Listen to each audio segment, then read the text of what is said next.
మిత్రులారా, మనం ఈరోజు తెలుసుకునే అంశము విద్యుత్ సంస్థలు ట్రాన్స్కో, జెన్కో, డిస్కమ్స్ అటు ఆంధ్రప్రదేశ్ కానీ తెలంగాణలో పనిచేస్తున్న విద్యుత్ ఉద్యోగులకు సంబంధించి 1/2/1999 నుండి 31/8/2004 వరకు జాయిన్ అయిన ఉద్యోగులకు ఎంప్లాయీ ప్రావిడెంట్ ఫండ్ అమలు చేస్తూ ఉంది యాజమాన్యాలు. ఓల్డ్ పెన్షన్ స్కీమ్ ఓపీఎస్ అమలు చేయడం లేదు. ఎందుకంటే ఏపీఎస్సీబీ అన్బండ్లింగ్ అయిన తర్వాత కార్పొరేషన్స్ కంపెనీలు ఏర్పడిన తర్వాత 1/2/99 నుంచి ఎవరైతే ఉద్యోగులు జాయిన్ అయ్యారో వాళ్ళందరూ కూడా ఎంప్లాయీ ప్రావిడెంట్ ఫండ్ కిందికి తీసుకొచ్చి వాళ్ళకు ఈ ఓల్డ్ పెన్షన్ స్కీము తీసివేయడం జరిగింది. జీపీఎఫ్, ఓపీఎస్ లేదు. అయితే మనకు చాలా కాలంగా విద్యుత్ సంస్థలలో డిమాండ్ ఏంటంటే ఈపీఎఫ్ టు జీపీఎఫ్ కావాలని చెప్పేసి డిమాండు.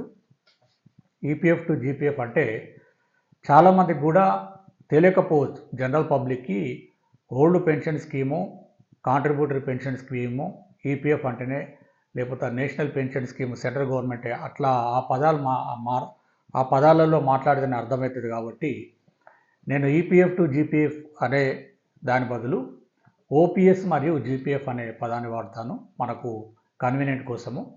అదేవిధంగా ఈ వీడియో ఏంటంటే కేవలము విద్యుత్ సంస్థలలో పనిచేస్తున్నటువంటి అటు ఏపీ కానీ తెలంగాణలో పనిచేస్తున్న ఉద్యోగులకు సంబంధించిన ఓల్డ్ పెన్షన్ స్కీమ్కి సంబంధించిన వీడియో అనేది.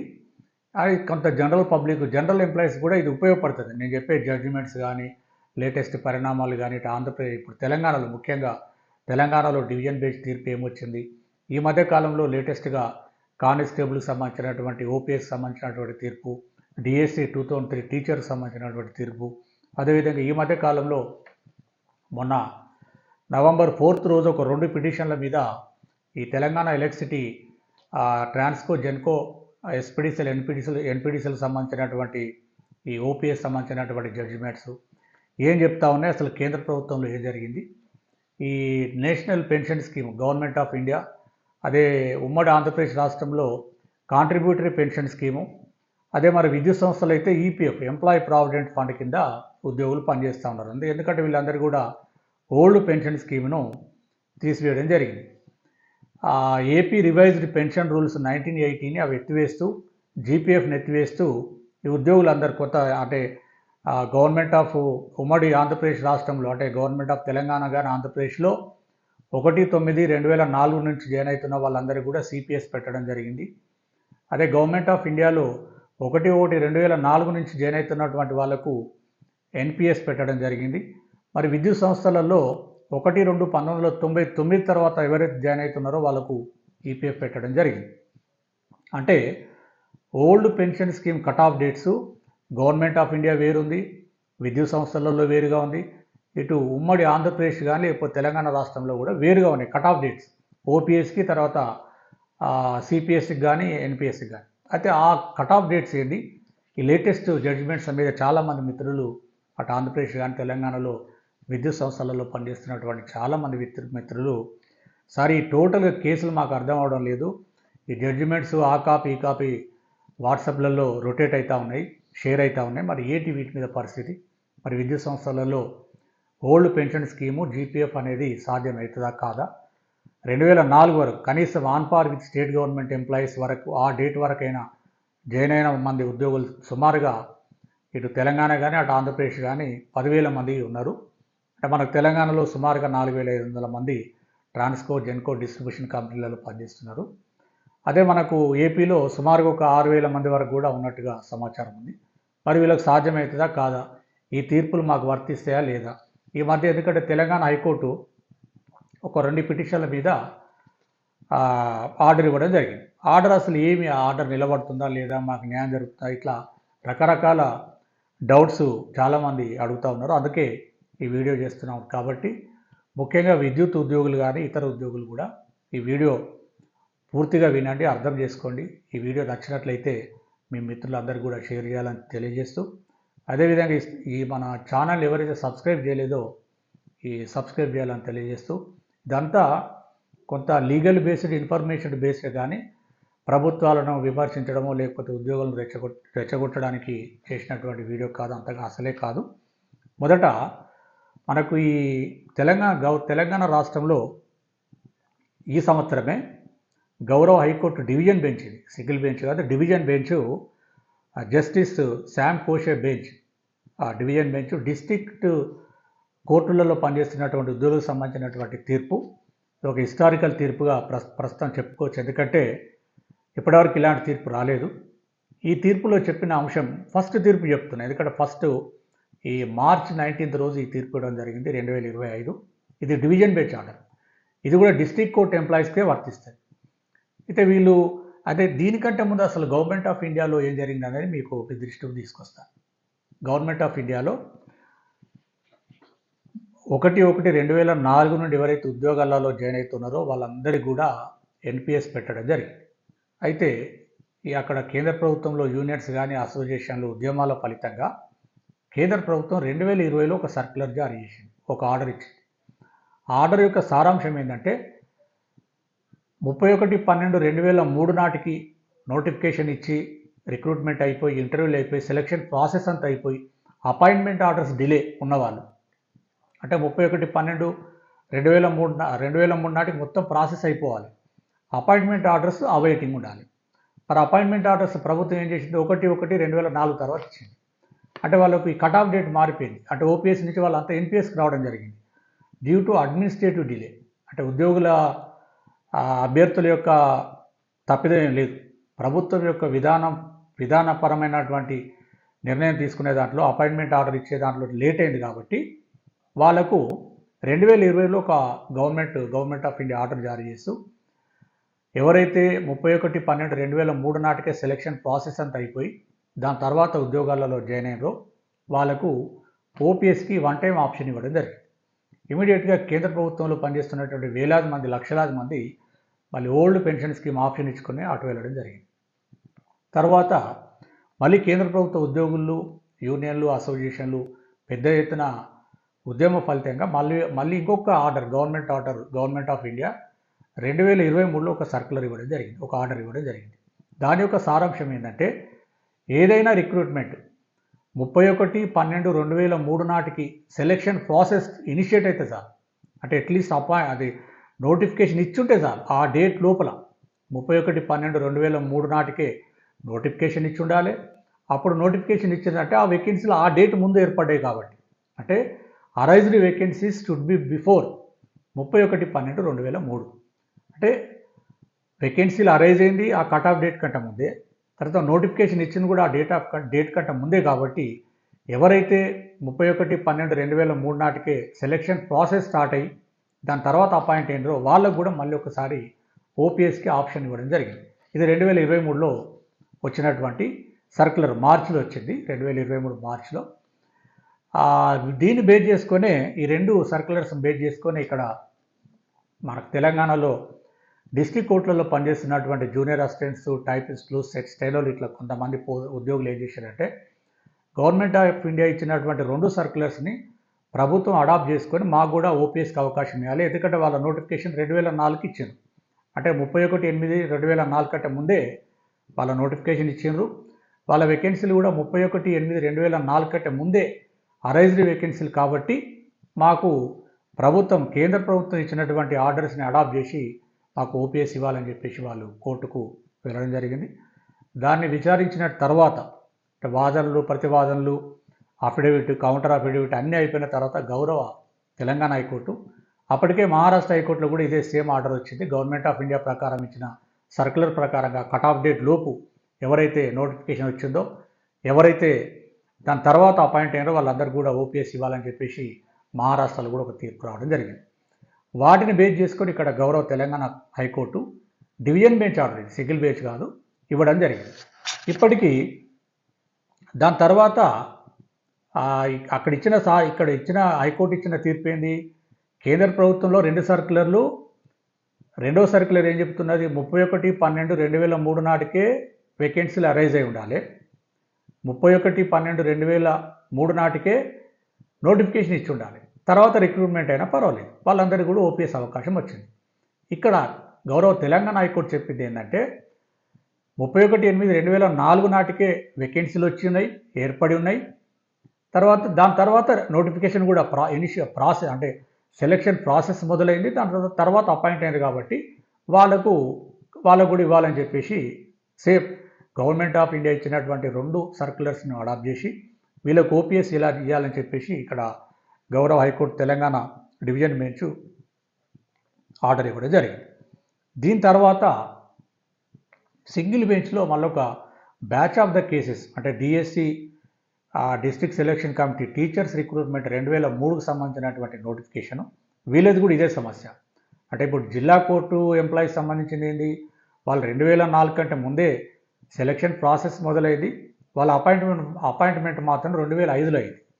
మరి ఇక్కడ డిఎస్సి ఇది single bench order CH Srinivas Reddy versus and others, ఇక్కడ దాదాపు 1000-2000 మంది వరకు ఉన్నట్టుంది బ్యాచ్ ఆఫ్ ద కేసెస్.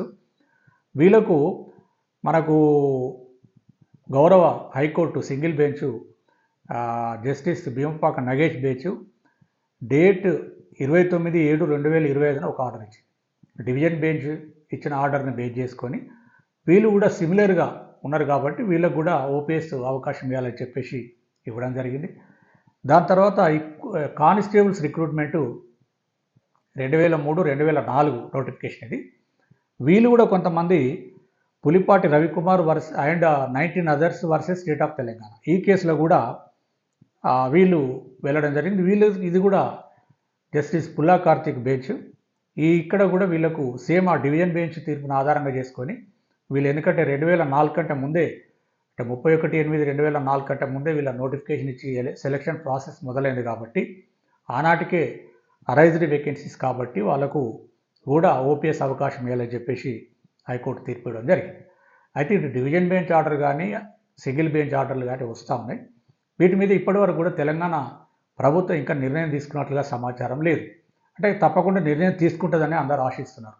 ఒకవేళ వాళ్ళు డివిజన్ బెంచ్ ఆర్డర్ని అమలు చేయకపోతే అంటే జిల్లా కోర్టు ఎంప్లాయీకి సంబంధించినటువంటి తీర్పును అమలు చేయడం ఇష్టం లేకపోతే చేయడం సాధ్యం కాదనుకుంటే ఖచ్చితంగా సుప్రీంకోర్టులో ఎస్ఎల్పి వేయాల్సి ఉంటుంది. లేదంటే వీళ్ళకు న్యాయం జరిగే అవకాశాలు కూడా ఉన్నాయి. అయితే ఈ సిరీస్ ఆఫ్ ద జడ్జిమెంట్స్ అంటే ఇచ్చినటువంటి జడ్జిమెంట్స్ రిపిటిషన్ నంబర్లు డేట్ ఆఫ్ ఆర్డర్స్ అవన్నీ కూడా నేను డిస్క్రిప్షన్ బాక్స్లో టైప్ చేసి పెడతాను.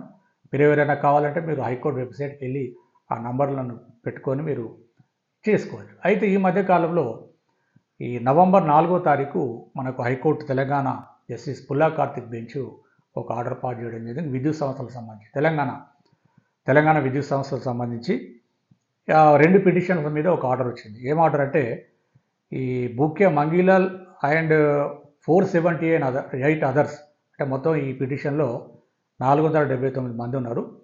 ఆ రిట్ పిటిషన్ నంబర్ 33432 ఆఫ్ 2025. ఇంకొక పిటిషను ఎస్పీడీసీఎల్ సంబంధించి Bhukya Srinu versus and 251 others versus state of Telangana. ఇది రిట్ పిటిషన్ నంబర్ 33188/2025.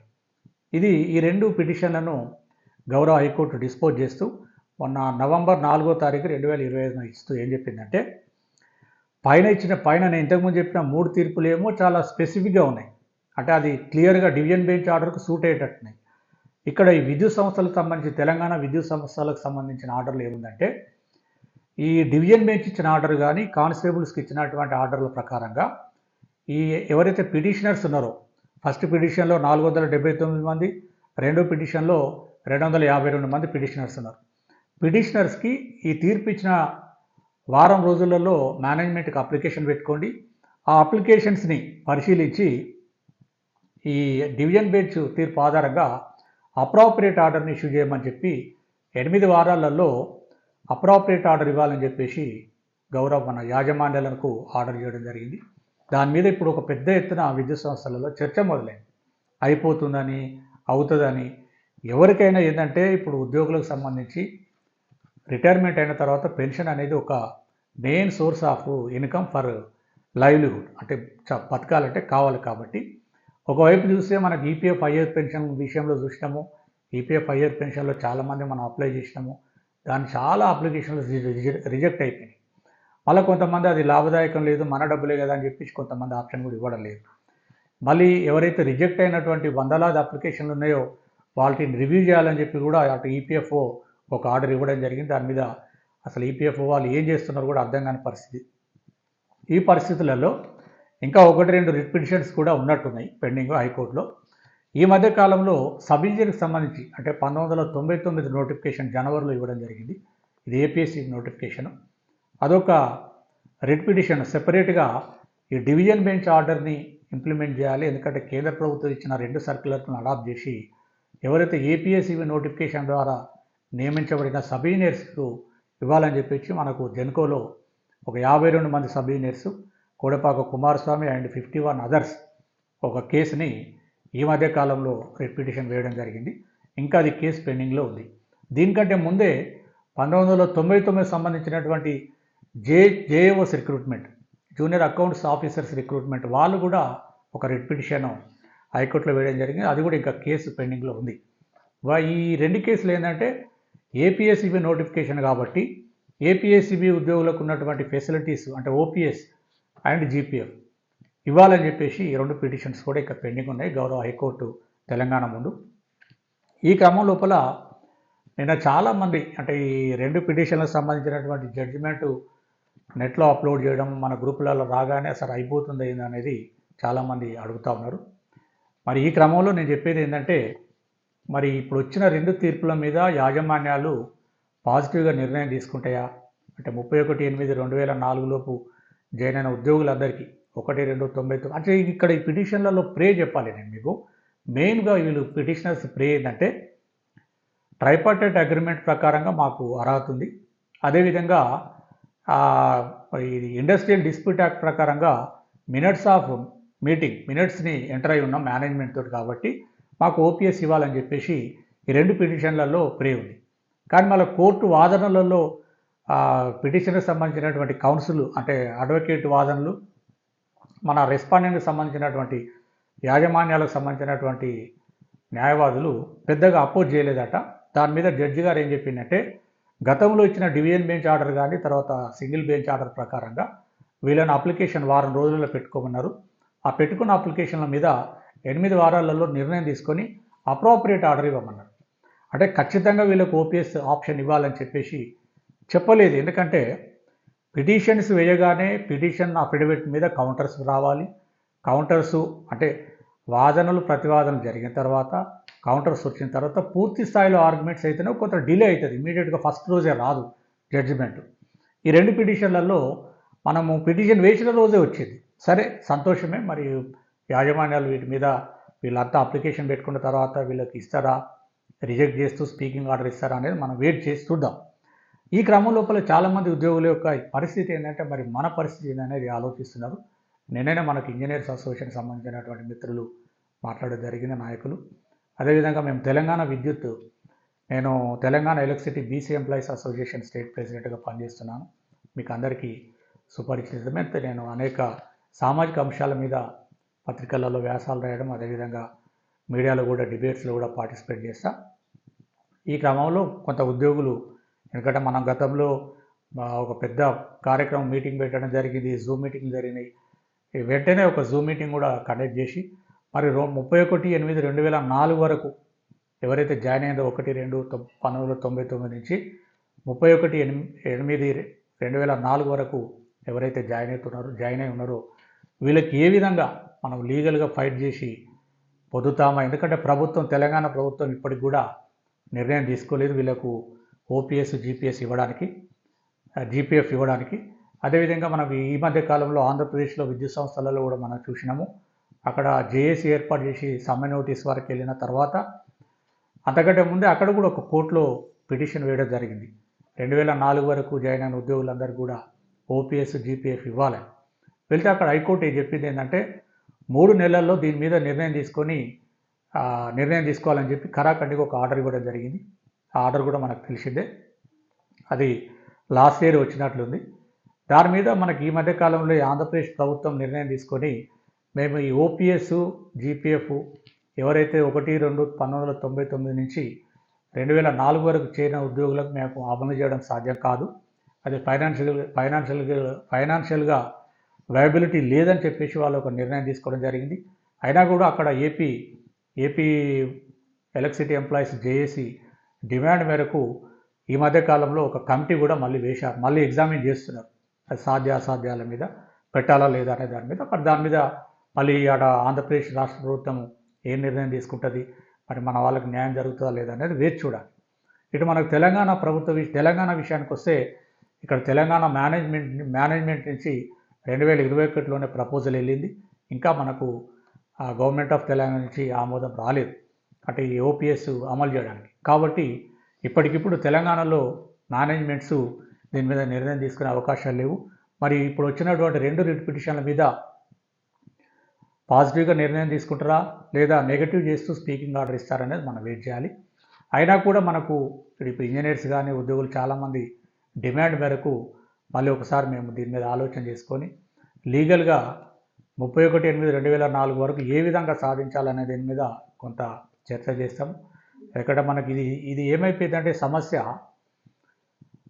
ఇక్కడ 4,500 మంది ఉద్యోగులు ఉన్నా కూడా కొంతమంది ఉద్యోగుల అసోసియేషన్లో ఉన్నారు, ఇంజనీర్స్ అసోసియేషన్లో ఉన్నారు, వెల్ఫేర్ అసోసియేషన్లో ఉన్నారు, అకౌంట్స్ అసోసియేషన్లలో ఉన్నారు, ట్రేడ్ యూనియన్స్లో ఉన్నారు. ఇట్లా స్ప్లిట్ అయిపోయి ఉన్నారు, విడిపోయి ఉన్నారు. కాబట్టి ఎవరు కూడా వీళ్ళకి ఈ సమస్య మీద పూర్తి స్థాయిలో అడ్రస్ చేసే పరిస్థితి లేదు. జేఏసీగా 1999 2000 ఇయర్ నుంచి కొట్లాడుతున్నారు కావాలని, కానీ ఇప్పటి కూడా మనం సాధించుకోలేకపోయినాం. మరి న్యాయపరంగా ఏమైనా మనకు సాధన పొందగలుగుతామా లేదా అనేది కొంత మేమైతే డిస్కస్ చేసుకొని ఏది ఉన్నా కూడా, ఎందుకంటే ఇది అందరూ ఆలోచన చేయాలి. ఏదో కొందరి సమస్య కాదు, అందరూ కూడా ఆలోచించి మీకు అసోసియేషన్ల వారిగా యూనియన్ల వారిగా ముందుకు వస్తే మరి ముందు ఏం చేయాలనే దాని మీద అందరి నిర్ణయం మేరకు ముందుకెళ్దాం. మనకు మెయిన్గా ఎందుకంటే అసలు ఈ కాంట్రడిక్టరీ ఇప్పుడు జడ్జిమెంట్స్ రావడము అసలు ఫ్యాక్ట్ ఏందనేది చాలామందికి తెలియాలనే ఉద్దేశంగా ఈ వీడియో చేయడం జరిగింది. ఈ వీడియో ఫస్ట్ మనకు మీరు ఒక 3 పాయింట్స్ మనం అర్థం చేసుకోవాలి. కేంద్ర ప్రభుత్వంలో ఓపీఎస్కి కట్ ఆఫ్ డేటు 31/12/2003. ఇటు ఆంధ్రప్రదేశ్ ఉమ్మడి రాష్ట్రంలో ఆంధ్రప్రదేశ్ కానీ ఇప్పుడు తెలంగాణ రాష్ట్రంలో ఓపీఎస్కి old pension scheme cut off date 31/8/2004. మరి విద్యుత్ సంస్థలలో ఓపీఎస్ కట్ ఆఫ్ డేటు 31/1/1999. అంటే ఆ కట్ ఆఫ్ డేట్ నాటికి లోపలికే సెలక్షన్ ప్రాసెస్ ఇనిషియేట్ అయితే వాళ్ళకు కొంత అవకాశం ఉంటుంది అనేది ఈ గౌరవ జడ్జిమెంట్ ఇప్పుడు మార్చిలో వచ్చింది తీర్పు, హైకోర్టు డివిజన్ బెంచ్ తీర్పు మార్చిలో వచ్చినప్పటికీ దీని యొక్క ఫెయిర్ కాపీ అంటే కొన్ని కరెక్షన్స్ ఉండే ఫెయిర్ కాపీ కూడా మనకు బయటికి జూన్లో రావడం జరిగింది. జూన్ దాకా ఫెయిర్ కాపీ రాలేదు. మార్చిలో జడ్జిమెంట్ వచ్చినా కూడా ఫెయిర్ కాపీ సమ్మర్ వెకేషన్ తర్వాత జూన్లో రావడం జరిగింది. అప్పటి నుంచే మనకు కొంత ఆశలు ఉన్నాయి, అట్లీస్ట్ కొంతమంది అయినా కవర్ అవుతారు అనేది. ఎక్కడ మనకు ఏపీఎస్సీకి సంబంధించినటువంటి నోటిఫికేషన్లు అంటే చూస్తే ఎవరెవరికి అవకాశం ఈ జడ్జిమెంట్ ప్రకారం ఈ సబ్ ఇంజనీర్స్ నోటిఫికేషన్ ఒకటి జరిగింది, జేఓస్ నోటిఫికేషన్ ఒకటి జరిగింది, అంటే ఏపీఎస్సీ నోటిఫికేషన్లు. అదేవిధంగా ఈ schedule tribe backlog ST AEs notification, STs backlog వేకెన్సీలు కూడా ఒక నోటిఫికేషన్ జరిగింది. తర్వాత కొంతమంది BP36 BP37 ప్రకారం కూడా వచ్చిన ఉద్యోగులు ఉన్నారు. వాళ్ళ గురించి కూడా మనం కొంత ఆలోచిద్దాము. ముఖ్యంగా ఇప్పుడు 31/8/2004 వరకు జాయిన్ అయిన ఉద్యోగులకు సంబంధించి ఏ విధంగా ప్రొసీడ్ కావాలనేది మిగతా యూనియన్ల అసోసియేషన్ల నాయకులతో సంప్రదించిన తర్వాత అంతా జేఏసీలో చర్చించిన తర్వాత ముందుకెళ్తామని తెలియజేస్తూ, మీకు ఇంకేమైనా డౌట్లు ఉన్నట్లయితే అసలు ఈ జడ్జిమెంట్స్ మీద కానీ ఇవేమైనా డౌట్స్ ఉన్నట్లయితే మీరు కామెంట్ రూపంలో పెట్టండి, మీకు సమాధానం చెప్పే ప్రయత్నం చేస్తాను. ప్రతి ఒక్క ఉద్యోగి, ఒక్క విద్యుత్ ఉద్యోగులే కాదు, మనకు అటు ఆంధ్రప్రదేశ్లో కానీ తెలంగాణలో కానీ ప్రతి ఉద్యోగికి సంబంధించినటువంటి ఇన్ఫర్మేషన్ కాబట్టి మీరు ఈ వీడియోని అందరికీ కూడా షేర్ చేయండి. ఈ కేసు డీటెయిల్స్, రిట్ పిటిషన్లు ఇవన్నీ కూడా నేను డిస్క్రిప్షన్ బాక్స్లో పెట్టే ప్రయత్నం చేస్తాను. మీరు అందరూ కూడా డైరెక్ట్గా జడ్జిమెంట్స్ని కూడా చదవచ్చు. మీరు హైకోర్టు వెబ్సైట్కి వెళ్ళి ఆ జడ్జిమెంట్ డౌన్లోడ్ చేసుకొని చదవచ్చు. అది తెలియజేస్తూ ముగిస్తున్నాను. Thank you.